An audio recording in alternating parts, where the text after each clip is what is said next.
after losing his gold medal match on a split decision. U.S. boxer Shakur Stevenson was visibly distraught. The gold medal went to his opponent in the bantam 56 kg final, Robeisy Ramirez of Cuba. Boxer Shakur Stevenson lost the gold medal to Cuba's Robeisy Ramirez at Rio's Summer Olympics Saturday, in a split decision that left the American distraught after their 3-round fight. "I felt Robeisy won the last 30 seconds, Stevenson said later. The 2 rounds that Stevenson, 19, lost in this gold medal bout were the first he'd lost in Rio. The fact that he'd just won the highest Olympic medal for the U.S. men's boxing team since 2004 did little to console Stevenson. "I don't look at it as an accomplishment," he said. "I look at it as a loss." After the fight, the American pulled his boxing jersey over his face as he left the ring, plainly emotional after the decision didn't go his way. He later said he was upset and disappointed, but not surprised, as the fight was clearly a close one. "We both had game plans," Stevenson said. His worked. As he left the arena, Stevenson was consoled first by teammate Clarissa Shields, and, later, by Ramirez, 22, who walked behind the media tent with him as they prepared for their medal ceremony. Urging her friend and teammate to stop crying, Shields, 21, put a bear hug on the weeping Stevenson, who had a towel draped over his head.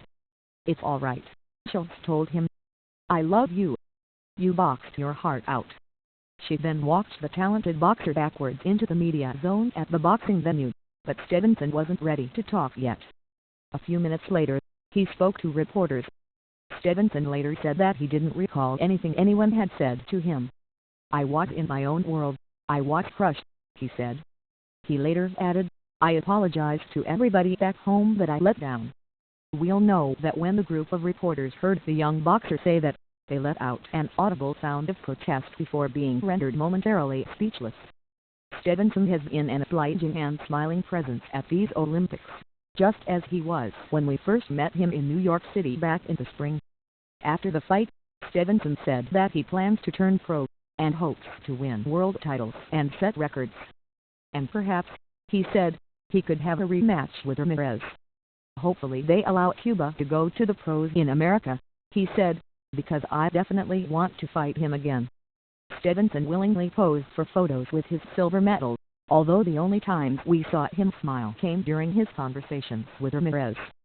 During their fight, the crowd was rowdy, and its favor tilted decidedly toward the Cuban's corner. As we've seen at other bouts, American fans' attempts to chant USA were shouted down at the Rio Central venue. Speed was not lacking in this gold medal match. Each fighter showed an ability to elude the other's punches, and an early jab by Stevenson was met with a flurry of punches from Ramirez. It wasn't until the last minute of the first round that an advantage seemed to be taken, as Ramirez rushed the American into the ropes, scoring points with both the crowd and the judges. The shorter Ramirez, listed at 5'3" to Stevenson's 5'7", was clearly intent on making this an inside fight, rather than letting the American fend him off and score points with his reach. With nifty footwork, he rarely looked off balance as he worked to get inside on Stevenson. In the second round, both the American and the Cuban looked for ways to get at the other's body, after spending much of the initial round scheming to calculate their opponent's speed and reach. He had a good third round, Stevenson said of Ramirez. He credited the Cuban boxer for fighting the smart counter-punching fighter. He said the Cuban had thrown many punches, and although Stevenson said they hadn't landed, he acknowledged that the combinations Ramirez had hurled at him might have been what swayed the judges.